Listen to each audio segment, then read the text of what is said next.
very high chance we'll see S&P take out the 4,500 level. Okay, which means likely if that's going to happen, S&P can hit new high again.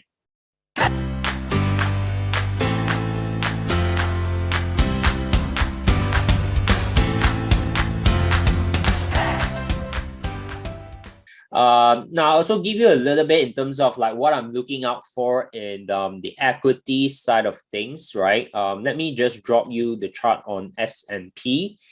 So S&P recently again broke that all-time high, but it's not going very fast, right? The idea again, as we share on Monday, it will carry through the momentum, but you want to be very cautious on buying because of today's event, right? This one here is a little bit in the understanding is that usually if interest rates go up, okay, interest rate increase, then there's a very good chance that equities market, okay, will drop, okay, not exactly all the time, but generally that's how it's likely going to be, right? So interest rate increase, of course, that also includes like tapering, okay, that would also cause equities market to kind of drop. So tonight's event from the Fed, okay, in terms of like what Jerome Powell is going to hint is crucial because they are talking about tapering, right? Whether September they're going to announce a timeline. Okay, you can take a look at that.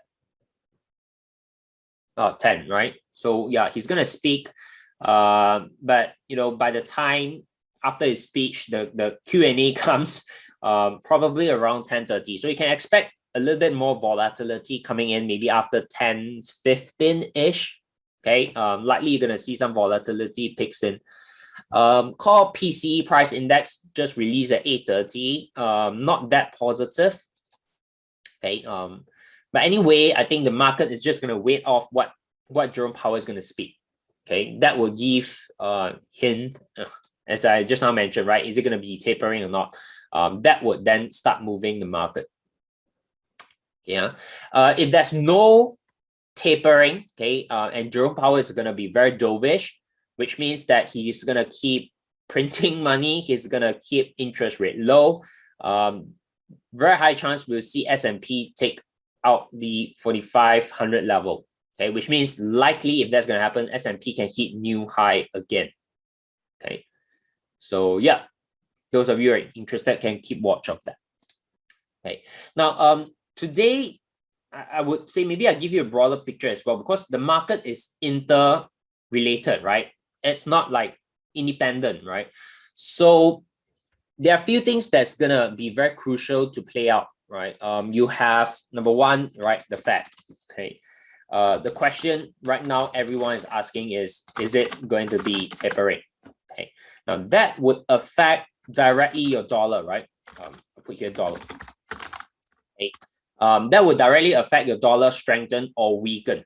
Okay, and that itself will affect your equities market as well, right? Specifically S&P. Okay, now S&P here, if let's say we play it out, right? If the part here is tapering, is gonna be yes, so it's gonna be tapering.